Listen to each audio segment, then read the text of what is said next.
जय हिंद दोस्तों आज की इस वीडियो में हम पढ़ेंगे कक्षा 9वीं की गणित का प्रश्नावली 1.4 के सारे प्रश्न। ठीक है ना। तो ये न्यू एनसीईआरटी 2025-26 के लिए है। ठीक है ना। इस चैप्टर का नाम क्या है? संख्या पद्धति। और संख्या पद्धति में प्रश्नावली 1.1 से लेकर 1.3 तक के सारे प्रश्नावली को हमने पीछे की जितनी भी प्रश्नावली हमने सॉल्व करा दी है। उसकी जो है प्लेलिस्ट भी बन गई है, आप लोग चैनल में जाकर उसे देख सकते हैं। ठीक ना। यहाँ पास पहला नंबर हमारा प्रश्न क्या कह रहा है, बताइए नीचे दी गई संख्याओं में कौन कौन परिमेय हैं और कौन कौन अपरिमेय हैं। आप लोगों को मैंने बताया था परिमेय के कौन सी संख्या होती हैं जिन्हें हम p/q के रूप में लिख सकते हैं और q के स्थान पर 0 ना हो। ठीक ना। और अपरिमेय क्या होती हैं, जो है या तो अनवसानी अनावर्ती संख्याएं हों या अंडर रूट से जो है संख्याएं बाहर ना निकल पाती हों, जैसे कि अंडर रूट के अंदर कोई अभाज्य संख्याएं हों। ठीक ना। अब यहाँ पास हम लोग जानेंगे कि कौन सी परिमेय है कौन सी अपरिमेय है। तो इसको जानने के लिए बहुत ही जेन्युइन ट्रिक है। ठीक ना। तो देखिए यहाँ पास अगर परिमेय को अपरिमेय में जोड़ें या अपरिमेय को परिमेय में जोड़ें तो आपका आएगा अपरिमेय।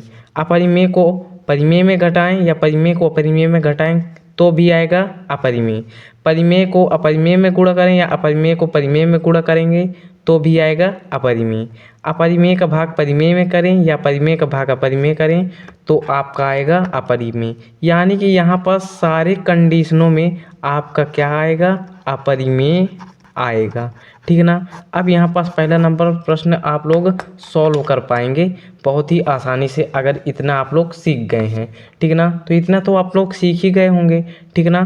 तो यहाँ पास पहला नंबर है 2 - √5। 2 क्या है आपका? परिमेय संख्या। √5 क्या है? अपरिमेय संख्या। ठीक ना। तो यानी कि परिमेय को अपरिमेय से घटाएंगे तो क्या प्राप्त होगा भैया?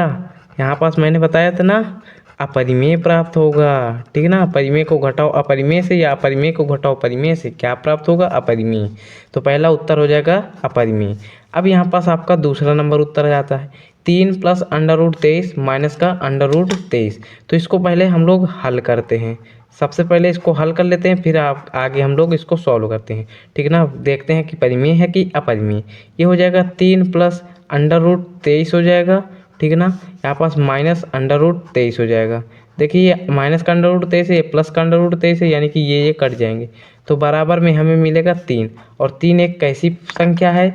यह एक परिमेय संख्या है, आप लोग जानते ही हैं। यानी कि ये क्या कौन सी संख्या हो जाएगी? परिमेय संख्या हो जाएगी। अब यहाँ पास आपका तीसरा नंबर प्रश्न आ जाता है 2 √7/7 √7। ठीक ना। सबसे पहले इसको हम क्या करेंगे? हल करेंगे। तो यहाँ पास क्या हो जाएगा? 2/7 गुणे √7 ऊपर भी है √7 नीचे भी है, तो यानी कि दोनों में √7/7 लिख सकते हैं। ठीक ना। अंडर रूट के अंदर इसको लिख सकते हैं ऐसे। ठीक ना। तो यहाँ पास क्या हो जाएगा? 2/7। देखिए 7 से 7 कैंसिल हो जाएगा, यानी कि क्या बचेगा? गुणे में √1 बचेगा। और √1 का मान क्या होता है? 1 होता है। ठीक ना। तो 2 का गुणा 1 में कराएंगे 2 आ जाएगा, 7 हो जाएगा बटे में। ठीक है ना। यानी कि 2/7 आ जाएगा। और 2/7 कैसी संख्या है? आप जानते हैं 2/7 एक परिमेय संख्या है। क्यों? क्योंकि ये p/q के रूप में लिखी है, यानी अंश बटे हर के रूप में लिखी हुई है। ठीक है ना। अब यहाँ पास आपका आ जाता है चौथा नंबर प्रश्न 1/√2 कौन कैसी संख्या है? मैंने आपको बताया कि परिमेय, ये परिमेय है या अपरिमेय है। परिमेय का भाग अपरिमेय में दे या इस अपरिमेय का भाग परिमेय में दे तो क्या हो जाता है? क्या होता है? अपरिमेय ही प्राप्त होता है, यानी कि इसका उत्तर हो जाएगा अपरिमेय। ठीक है ना। यहाँ पास इसका उत्तर हो जाएगा अपरिमेय। अब यहाँ पास आपका आ जाता है पाँचवा नंबर 2π। देखिए 2 है आपका परिमेय और पाई है आपका अपरिमेय। तो परिमेय और अपरिमेय का गुणा कराएंगे तो भी हमें क्या मिलेगा? अपरिमेय ही मिलेगा। ठीक ना। तो समझ गए ना यहाँ तक के सारे प्रश्न। चलिए हम लोग दूसरा नंबर प्रश्न को समझते हैं। क्या कह रहा है? निम्नलिखित व्यंजकों में से प्रत्येक व्यंजक को हमें सरल करना है। तो चलिए सरल करते हैं। पहला नंबर सरल करेंगे 3 + √3, यहाँ पास 2 + √2, यानी कि इस पूरे कोष्टक का गुणा इस पूरे कोष्ट में करना है। तो चलिए करते हैं। यहाँ पास लिख देंगे हल। ठीक ना। यहाँ पास हल लिखने के बाद यहाँ पास 3 का गुणा इस पूरे कोष्ट में पहले गुणा कराएंगे। ठीक ना। तो 3 का गुणा 2 + √2 के पूरे कोष्ट में कराएंगे, फिर प्लस √3 लिखिए यहाँ पास और जो है इस पूरे कोष्ठ में गुणा कराएंगे 2 प्लस अंडर रूट 2 में, ठीक ना। अब यहाँ पास इसको सॉल्व करते हैं, 3 दूनी 6 हो जाएगा, 3 का गुणा अंडर रूट 2 में कराएंगे तो यहाँ पास क्या हो जाएगा प्लस का, यहाँ पास 3 आगे रहेगा, अंडर रूट 2 हो जाएगा, ठीक ना। देखिए यहाँ पास अंडर रूट 2 के अंदर 2 तिहाई 6 नहीं हो जाएगा, ठीक ना, ये चीज़ ध्यान रखना, आगे होगा, ठीक ना। प्लस यहाँ पास अंडर रूट 3 का गुणा 2 में कराएंगे तो 2 अंडर रूट 3 हो जाएगा, ठीक ना। प्लस का क्या हो जाएगा अंडर रूट 2 हो जाएगा। अब यहाँ पास क्या हो जाएगा, यहाँ पास जो है यही आपका क्या हो जाएगा आंसर हो जाएगा, यही आपका आंसर हो जाएगा। ये देखिए जुड़ेगा घटेगा तो है नहीं, ठीक ना, क्योंकि ये अंडर रूट 3 है, यहाँ पास अंडर रूट 2 है, ये तो जुड़ेंगे घटेंगे है नहीं, ठीक ना। तो यानी कि यही आपका क्या हो जाएगा आंसर हो जाएगा। अब यहाँ पास हम लोग दूसरा नंबर प्रश्न को सॉल्व करते हैं। क्या कह रहा है 3 plus under root 3, 3 minus under root 3। देखिए यहाँ पास आप लोगों को एक सर्वसामिका याद आ रही होगी, इसको मान लीजिए a प्लस बी और इसको मान लीजिए a माइनस बी, ठीक ना। तो चूंकि a plus b a minus b का फार्मूला होता है a square minus b square से, ठीक ना, a square minus b square का फार्मूला यही तो होता है। तो यहाँ पास एक स्थान पर 3 है यानी कि 3 का स्क्वायर हो जाएगा, माइनस बी के स्थान पर अंडर रूट 3 है यानी कि अंडर रूट 3 का स्क्वायर हो जाएगा, ठीक ना। तो यहाँ पास इसको सॉल्व करेंगे, 3 का स्क्वायर 9 हो जाएगा, माइनस देखिए स्क्वायर से अंडर रूट कट जाता है, कैसे कट जाता है यहाँ पास आप लोग समझने की कोशिश करिए। देखिए जो अंडर रूट होता है उसका मतलब होता है m की घात 1/2, ठीक ना। किसी की घात 1/2 है तो उसका मतलब है कि वो अंडर रूट का मान है, ठीक ना, अंडर रूट उसमें हम लोग लगा सकते हैं। तो यानी कि 3 के घाते अंडर रूट 3 लगा है तो हम इसको लिख सकते हैं 3 की घाते 1/2। अब इसकी घात 2 थी ही तो यानी कि गुणे में 2 हो जाती, तो 2 से 2 कैंसिल यानी कि 3 की घात 1 बचती। इसीलिए हम डायरेक्ट जो है 2 से अंडर रूट को काट देते हैं, यानी घात में 2 को जो है अंडर रूट से काट देते हैं। तो क्या बचेगा आपका 3 बचेगा, यहाँ पास 3 लिख दीजिए, 9 में से 3 गए आपका क्या हो जाएगा 6, यही आपका क्या हो जाएगा सरल, यानी कि सरल करना तो यही आपका आंसर हो जाएगा, ठीक है ना। तो समझ गए ना ये प्रश्न। चलिए नेक्स्ट प्रश्न को देखते हैं। अब यहाँ पास आपका तीसरा नंबर प्रश्न आ जाता है, under root 5 plus under root 2 पूरे का होल ऑफ स्क्वायर। इसे मान लीजिए आप लोग, इसे मान लीजिए a, इसे मान लीजिए b, ठीक है ना, a प्लस बी पूरे का होल स्क्वायर लगा है। यानी कि चूंकि आप लोग जानते हैं a प्लस बी का होल स्क्वायर क्या होता है, a स्क्वायर प्लस क्या होता है b स्क्वायर प्लस का 2ab, या a square plus 2ab plus b square, ठीक ना। तो यहाँ पास हम लोग क्या लिखेंगे, इसमें जो है a और b का मान रख देंगे। तो a स्क्वायर यानी कि अंडर रूट 5 है तो अंडर रूट 5 का स्क्वायर हो जाएगा, प्लस b स्क्वायर यानी कि अंडर रूट 2 का होल स्क्वायर हो जाएगा, प्लस 2 गुणे a है हमारे पास अंडर रूट 5 गुणे b है हमारे पास अंडर रूट 2, ठीक है ना। तो यहाँ पर देखिए स्क्वायर से अंडर रूट कट जाएगा यानी कि 5 बचेगा, प्लस स्क्वायर से अंडर रूट कट जाएगा यानी कि 2 बचेगा, प्लस ये क्या हो जाएगा 2, 5 दूनी 10, ठीक है ना। अंडर रूट का गुणा हो जाएगा अंदर ही, ठीक है ना, तो गुणे में क्या हो जाएगा अंडर रूट 10 हो जाएगा। यहाँ पास क्या हो जाएगा 5 2 क्या हो जाएगा 7 प्लस 2 अंडर रूट 10, ये आपका क्या हो जाएगा, यही आपका हो जाएगा मान हो जाएगा, ठीक ना, यानी कि आंसर हो जाएगा। समझ गए। अब यहाँ पास आप लोग चौथा नंबर समझने की कोशिश करिए। चौथा नंबर प्रश्न क्या कह रहा है, under root 5 minus under root 2, under root 5 plus under root 2।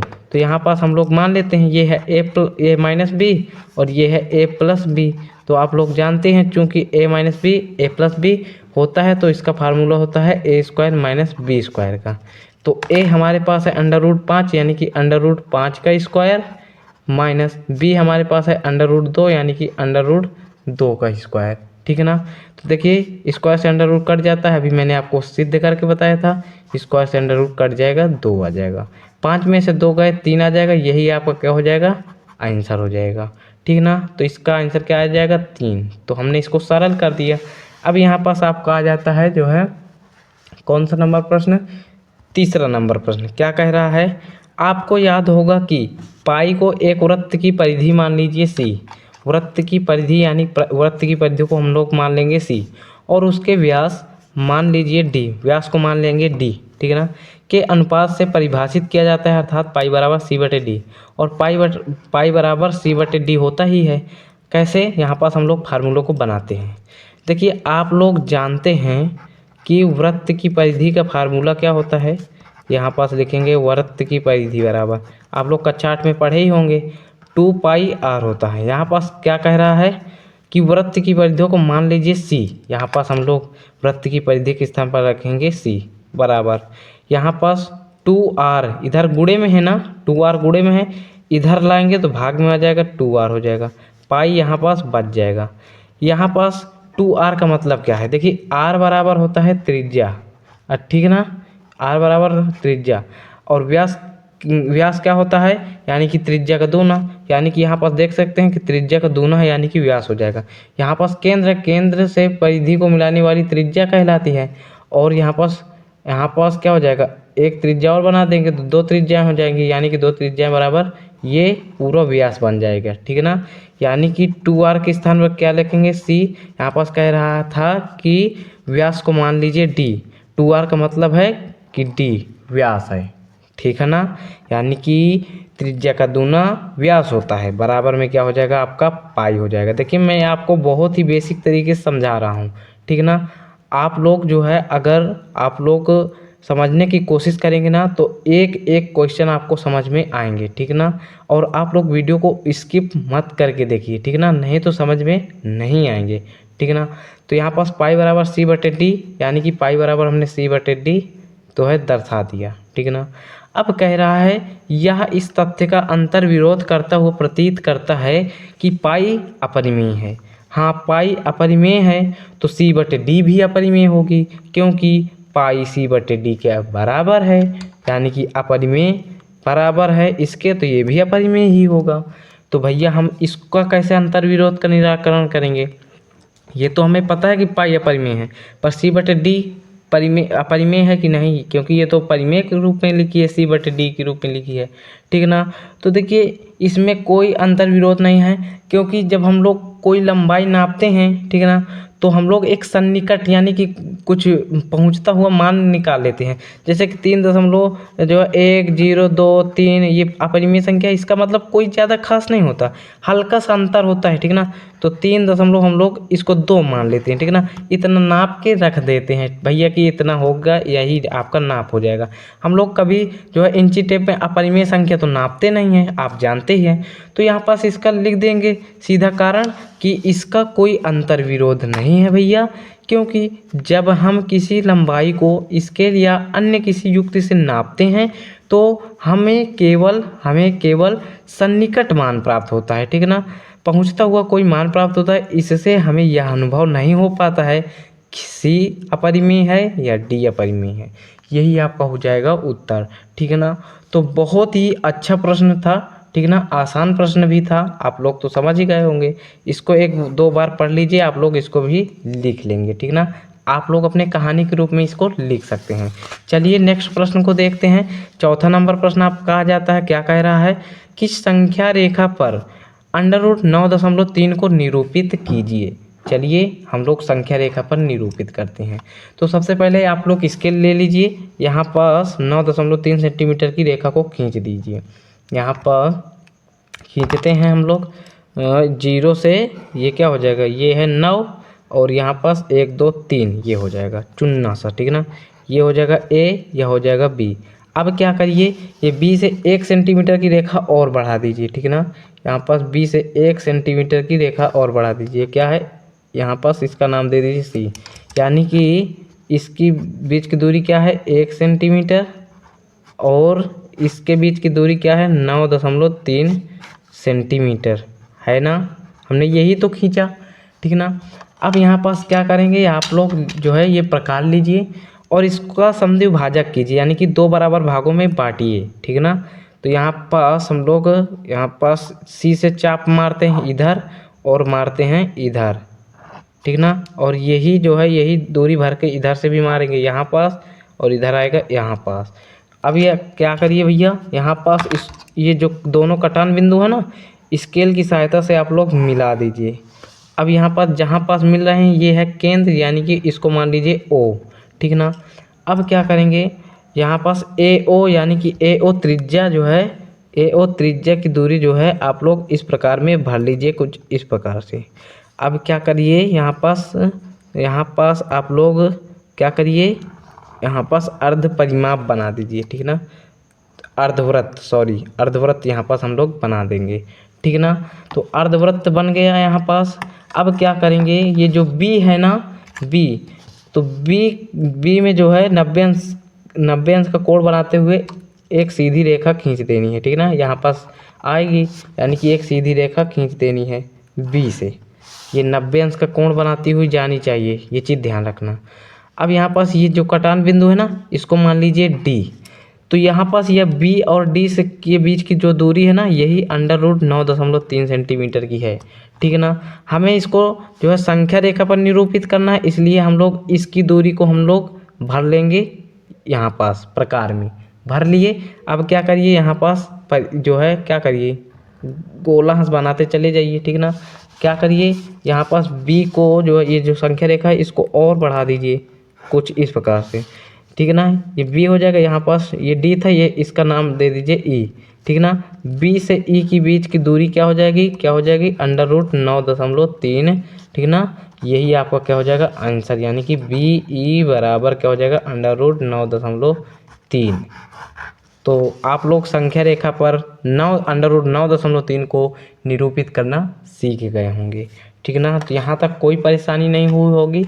कोई डाउट होता है तो आप लोग कमेंट करिए, ठीक ना, उसका रिप्लाई ज़रूर मिलेगा, ठीक ना।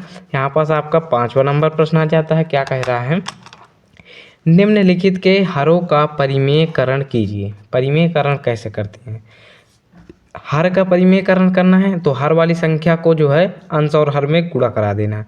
यहाँ पर जैसे दिया गया है 1/√7, तो हर वाली संख्या √7 है, तो यहाँ पास √7 का ऊपर गुणा कराइए और नीचे गुणा करा दीजिए, बस गुणा करा दीजिए, यही आपका मान आ जाएगा। तो √7 का गुणा 1 में कराएंगे तो √7 प्राप्त होगा। √7 गुणे √7, यहाँ पास क्या हो जाएगा 7 7 49 हो जाएगा, ठीक ना। यहाँ पास क्या हो जाएगा √7 बटे, देखिए √49 का मान क्या होता है 7 होता है, ठीक ना। यानी कि 49 का वर्गमूल 7 ही तो होता है, आप जानते ही हैं। यहाँ पास √7/7, यही आपका क्या हो जाएगा परिमेयकरण हो जाएगा। अब यहाँ पास आप लोग दूसरा नंबर प्रश्न का परिमेयकरण कीजिए। क्या कह रहा है, 1/√7 माइनस √6 का परिमेयकरण कीजिए। तो यहाँ पास हर का जब परिमेयकरण करेंगे, यहाँ पास माइनस है, तो जब गुणा कराएंगे तो प्लस से कराएंगे, ठीक है ना। तो गुणे में √7, यहाँ पास माइनस है तो प्लस का √6, यहाँ पास नीचे √7 प्लस का √6 का गुणा कराएंगे। चलिए √7 प्लस √6 का गुणा 1 में कराएंगे तो हमें क्या मिलेगा √7 प्लस का √6 मिलेगा, ठीक है ना। अब यहाँ पास इसका गुणा इसमें कराएंगे तो आप जानते हैं ये देखिए यहाँ पास √7 माइनस √6, यहाँ पास √7 प्लस √6 है, यानी कि यहाँ पास इसको मान लीजिए a माइनस बी, इसको मान लीजिए a प्लस बी। आप जानते हैं, क्योंकि आप जानते हैं a minus b a plus b एक कोष्ट में होता है, तो वो किसका फार्मूला बनता है a² माइनस b²। a है हमारे पास √7, यानी कि √7 का स्क्वायर हो जाएगा, b माइनस बी यानी कि √6 का स्क्वायर कर दीजिए, ठीक है ना। अब इसको सॉल्व कर लेंगे तो क्या हो जाएगा √7 प्लस √6 हो जाएगा, बटे में क्या हो जाएगा, देखिए स्क्वायर से √ कट जाता है यानी कि 7 हो जाएगा, माइनस स्क्वायर से √ कट जाता है यानी कि 6 हो जाएगा। तो क्या हो जाएगा इसका मान, यहाँ पास इसका मान हो जाएगा √7 प्लस √6 बटे में 7 में से 6 गए, आ जाएगा आपका 1। ये आपका क्या हो जाएगा, यही आपका आंसर हो जाएगा, ठीक है ना। तो आप समझ गए ना इस प्रश्न को। चलिए अब इसी का तीसरा नंबर प्रश्न को समझने की कोशिश करेंगे, ठीक है ना। क्या कह रहा है, 1/√5 प्लस √2, ठीक है ना। तो यहाँ पास गुणा क्या कराएंगे √5, यहाँ पास मैंने बताया कि जब प्लस माइनस वाली हो तो यहाँ पास प्लस का चिन्ह माइनस में बदल देंगे, माइनस हो तो प्लस में बदल देंगे और गुणा करा देंगे ऊपर नीचे, ठीक है ना। यहाँ पास कुछ इस प्रकार से। तो इस पूरे का गुणा इस 1 में कराएंगे तो यही चीज़ सेम आ जाएगा, √5 माइनस का √2 आ जाएगा बटे में। ये आप लोग मान लीजिए ये है आपका a प्लस बी और ये है आपका a माइनस बी, है ना। इसका चूंकि आप लोग जानते हैं a plus b a minus b का फार्मूला होता है a² माइनस का b², ठीक है ना। तो a² यानी कि √5 का स्क्वायर कर दीजिए, माइनस है तो माइनस, बी हमारे पास √2 है, यानी कि √2 का होल स्क्वायर कर दीजिए। इसको सॉल्व कर दीजिए, क्या हो जाएगा √5 माइनस √2 बटे क्या हो जाएगा, देखिए स्क्वायर से अंडर रूट कट जाएगा यानी कि 5 हो जाएगा, माइनस है तो माइनस, स्क्वायर से अंडर रूट कट जाएगा यानी कि 2 हो जाएगा। ठीक ना, यहाँ पास बराबर में क्या हो जाएगा √5 माइनस का √2 बटे में क्या हो जाएगा, 5 में से 2 गए 3 हो जाएगा। ये आपका क्या हो जाएगा, यही आपका परिमेयकरण होकर जो है उत्तर हो जाएगा। ठीक है ना, तो ये प्रश्न भी आप लोग समझ गए होंगे। अब यहाँ पास हम लोग अपना आखिरी वाला प्रश्न समझते हैं। ठीक है ना, लास्ट प्रश्न क्या है, 1/√7 माइनस का 2।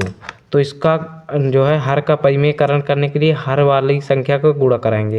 यहाँ पास माइनस है तो प्लस का 2 लिखेंगे। ठीक है ना, √7 प्लस का 2, यहाँ पास √7 प्लस 2 का गुणा 1 में कराएंगे तो क्या प्राप्त होगा, √7 प्लस का 2 ही प्राप्त होगा।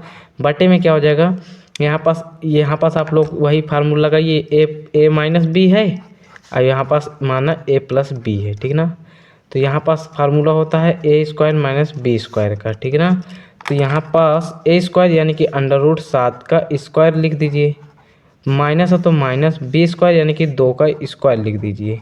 इसको सॉल्व कर लीजिए, क्या हो जाएगा √7 प्लस का 2 अपान में क्या हो जाएगा, स्क्वायर से अंडर रूट कट जाएगा यानी कि 7 हो जाएगा, माइनस है तो माइनस, 2 का स्क्वायर हो जाएगा 4। यहाँ पास क्या हो जाएगा √7 प्लस का 2 बटे क्या हो जाएगा, 7 में से 4 घटाएंगे 3। बच्चों यही आपका परिमेयकरण हो जाएगा और यही आपका आंसर हो जाएगा। तो समझ गए ना ये सारे प्रश्नों को। उम्मीद करता हूँ यहाँ तक के कोई भी प्रश्नों में आपको दिक्कत नहीं हुई होगी। अगर कोई दिक्कत होती है तो कमेंट आपके लिए ही बना है, आप लोग पूछ सकते हैं और उसका रिप्लाई हम ज़रूर देंगे। ठीक है ना, तो चैनल में नए हो तो चैनल को सब्सक्राइब कर देना, क्योंकि विद्या स्टडी क्लासेस आप लोगों को बेहतर से बेहतर जो है क्वालिटी कंटेंट जो है अच्छे से जो है आपकी तैयारी कराएगा। ठीक है ना, तो चलिए मिलते हैं नेक्स्ट वीडियो में 1.5 की प्रश्नावली में। तब तक के लिए जय हिंद जय भारत।